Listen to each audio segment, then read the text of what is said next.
Olá, o Lance Total está entrando em campo e você vai ver. Em meio ao drama do Flamengo, o Imperador Adriano volta a treinar com bola. Em meio à euforia dos tricolores, o zagueiro Digão entrega otimismo de Abel na conquista do título. E mais, atacante Zizal ou ET de Varginha? Qual dos dois entrará em campo nessa quarta-feira? A semana começa com a imagem do atacante Adriano treinando com bola com os jogadores rubro-negros. O Imperador vinha treinando separadamente desde quando foi flagrado em uma boate na madrugada de terça para quarta e não treinar na manhã seguinte, alegando dores na lombar. O atacante ainda permaneceu no campo após o fim do treinamento e deu uma corrida ao lado do zagueiro Wellington, do atacante Wellington Bruno e do volante Muralha. Um dia após o empate com o Cruzeiro, o clima no Ninho do Urubu foi de preocupação. O Flamengo fechou a 30ª rodada como o último colocado do retorno. Faltam 8 rodadas para o final do campeonato e o Flamengo tem a pior campanha do segundo turno. Só venceu uma vez em 11 jogos disputados. Uma equipe com o Flamengo, com jogadores que tem, jogadores de nível internacional, jogadores que já passaram pela seleção, no segundo turno fazia apenas 7 pontos, né? Então é uma campanha horrível, mas que eu falei que fique assim, né? A gente consiga aí a pontuação máxima para não ter risco nenhum de rebaixamento. Porque o ano já está ruim, a gente espera que esse ano não fique pior do que já está. Isso deixa a gente um pouco chateado, mas é assim, fazer o nosso trabalho, fazer esses jogos que estão faltando aí para terminar o ano, esquecer o ano de 2012. O Flamengo tem mais um treino na manhã dessa terça-feira, também no Ninho do Urubu. Após a atividade, a delegação rubro-negra viajará para São Paulo para encarar a Portuguesa nesta quarta, às 22 horas, no Canindé. O encontrão com o volante Zé Antônio no duelo contra a Portuguesa fez um estrago no joelho direito de Emerson Sheik. Uma avaliação médica realizada nesta segunda-feira constatou um estiramento no ligamento colateral medial que deixará o camisa 11 fora dos gramados de 3 a 4 semanas. O jogador já está fora do Brasileirão, mas preocupa para o Mundial?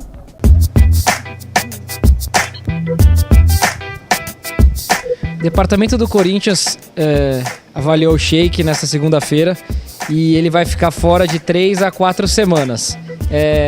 Nessa perspectiva é boa, porque foi uma lesão no joelho, no ligamento do joelho, foi um estiramento no ligamento colateral medial do joelho direito. Isso significa que não rompeu, não teve nada grave, não é aquelas lesões de 6 a 8 meses, enfim. Vai durar no máximo um mês e não preocupa por Mundial, até pelo fato da distância, ele ainda voltaria no meio de novembro, faltando cerca de um mês aí para a disputa do Mundial. E o preparador físico do Corinthians, Fábio Maceredian, ele disse hoje em coletiva que o Sheik tem um biotipo muito bom, que não tem preocupação em relação à condição física, que ele é um cara que se cuida fora do campo, que ele bebe sim, mas bebe pouco. Então é um cara que, apesar dos 34 anos, não tem muitos problemas físicos, não é aquele jogador chinelinho, enfim, ele vai voltar a tempo de disputar o Mundial sem problemas e o Corinthians está tranquilo em relação a isso. Agora vai guardá-lo aí até quando pode, para tentar usá-lo nas últimas rodadas do Brasileirão, para enfim ele estar pronto aí para a disputa do Mundial. Ok, Fabrício. E um dia depois do duelo no Canindé, além da lesão de Sheik, um dos assuntos comentados na coletiva no Timão foi a não escalação de Zizal, o atacante chinês que pela terceira vez foi opção entre os reservas, completou 270 minutos no banco. O preparador físico, Fábio Maceredian, explicou o tipo de trabalho que vem sendo realizado com Zizal para que ele entre bem nos gramados. Primeiro, a gente já tem feito um trabalho com ele para ganho de massa muscular. Agora é um atleta de uma complexidade física um pouco menor, entendeu? Ele não é grande, ele não é forte em membro superior. Já está feito esse trabalho, já está sendo feito esse trabalho. Quanto ele vai aumentar, eu não sei te dizer ainda. Agora, não espere grandes aumentos dele. Agora, nós estamos investindo nele em trabalho de estabilização, quer dizer, para que ele consiga estabilizar mais e aguentar um choque, seja nas costas, seja lateral, e que ele não caia. É esse o nosso maior objetivo, que nós conseguimos fazer trabalho de estabilização com ele para que ele melhore isso, que ele não caia tão facilmente.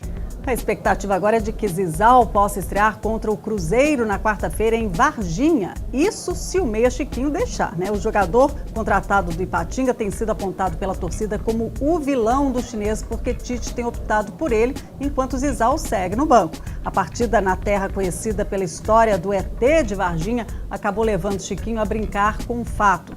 Zizal vai entrar, se Deus quiser. Melhor ele entrar do que ver o ET.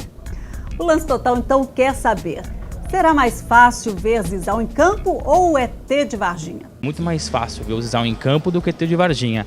Até porque o Corinthians já atingiu a meta do Tite de 43 pontos no Brasileirão. Com essa meta atingida, agora o Corinthians só pensa no Mundial. Com isso, o Tite acabou poupando alguns titulares. Quer dizer, vai poupar alguns. Fábio Santos, Alessandro, entre outros, vão ser poupados daqui pra frente. Ou seja, faltam 8 rodadas. O Zizal agora vê a sua grande chance de estrear. Eu acho que para resolver esse dilema da humanidade, essa questão fundamental para a nossa história, temos que seguir a filosofia do ET Bilu, que é parente, aliás, do ET de Varginha. Busquem conhecimento. Claro, é muito mais fácil ver o Zizal em campo. O Tite, aliás, tem que atender os pedidos da torcida, do departamento de marketing, já que o Corinthians não tem mais nada a perder no Campeonato Brasileiro. Tem que pôr logo o Zizal para jogar, até porque os próximos 2 jogos o Corinthians vai atuar com a maioria dos jogadores reservas. É hora do Zizal entrar em campo finalmente. É bem mais fácil a gente ver o ET de Varginha, né? Já que tem gente que jura que já viu o ET lá em Minas Gerais, né? Já o Zizal a gente nunca viu jogar. Parafraseando o Tite, que ele tenha muita luz. Só para relembrar, a história do ET de Varginha surgiu em janeiro de 1996, quando 3 meninas afirmaram ter ficado frente a frente com um extraterrestre na cidade mineira. Cresce a confiança do Fluminense na conquista do título do Campeonato Brasileiro de 2012. Após o treino nas Laranjeiras, que teve Deco como destaque, o meia marcou 2 gols e deu 2 passes. O zagueiro Digão entregou o técnico Abel Braga, revelando o otimismo do treinador junto ao grupo. Uma semana importante, o professor já falou com a gente que acho que se ganhar esses 2 jogos, o título está praticamente decretado. A gente vai encarar essa semana firme, são 2 jogos importantes, mas que não muda muito. É um jogo normal de futebol, mas que a gente vai entrar em campo para ganhar. O Fluminense agora encara o Grêmio nessa quarta-feira no Engenhão. Luiz Gustavo Moreira, esse é um jogo decisivo para o Flu?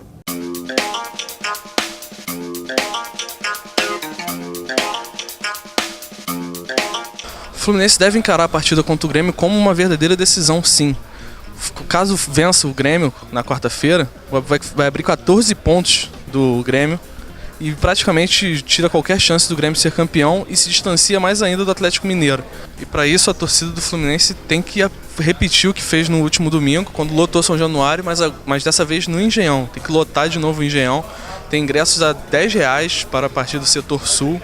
E para essa partida o Fluminense conta com o retorno do Deco, cumprir suspensão contra a Ponte Preta, mas não conta com o Wellington Nem. Dessa vez ele que está suspenso. O Abel ainda não sabe quem vai colocar no lugar, se vai botar o Wagner, se vai botar o Marcos Júnior. E ainda não sabe também se vai poder contar com o Thiago Neves, que joga na terça-feira com a seleção, chega quarta-feira de manhã ao Rio de Janeiro e já vai direto para a concentração. Ele não sabe ainda se vai jogar. Mas caso ele não jogue, o Rafael Sobis deve ser mantido entre os titulares.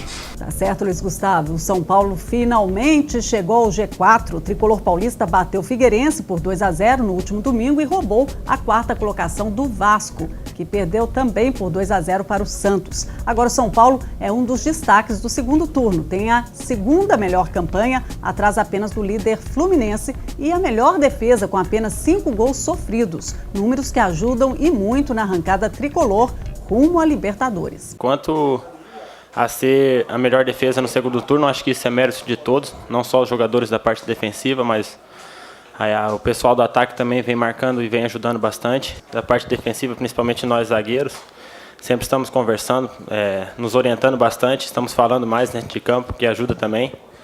Então isso ajuda bastante, eu acho que essa evolução também faz parte disso, da gente estar conversando mais dentro de campo, um orientando o outro e se ajudando. No Vasco, a ordem é levantar a cabeça e esquecer a derrota do fim de semana. Após perder a 2ª partida consecutiva, Marcelo Oliveira precisa arrumar a casa em São Januário para que o Cruz Maltino continue na briga por uma vaga no topo da tabela. Carlos Santiago. Olá, Ana. A derrota por 2-0 para o Santos acabou custando caro para o Vasco. O tropeço diante do rival deu fim a uma sequência de 54 rodadas no G4 do Campeonato Brasileiro. Com isso, o São Paulo quarto colocado da tabela, abriu uma diferença de 2 pontos na briga pela Libertadores de 2013. O jogo de ontem foi um baque pra gente, a gente não esperava mesmo perder o jogo. Depois de tanto tempo no G4, depois de tanto tempo ali nos primeiros lugares, a gente saiu com essa derrota, perdemos também para o São Paulo.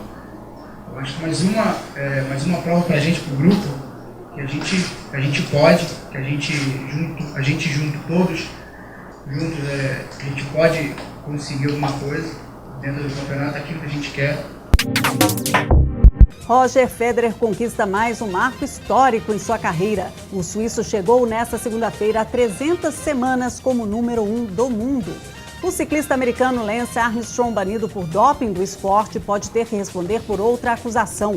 A rede de TV australiana ABC diz ter um vídeo no qual o ciclista aparece comprando etapas do circuito dos Estados Unidos de 1993.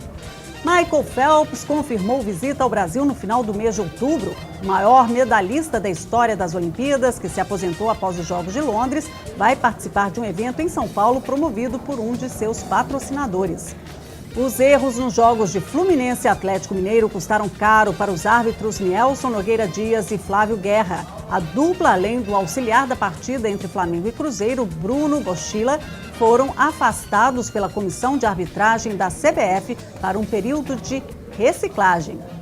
E por conta dessa arbitragem, o fim de semana foi polêmico. O Lance Total sai de campo, então, com esses erros da arbitragem na 30ª rodada. A gente se vê nesta terça-feira.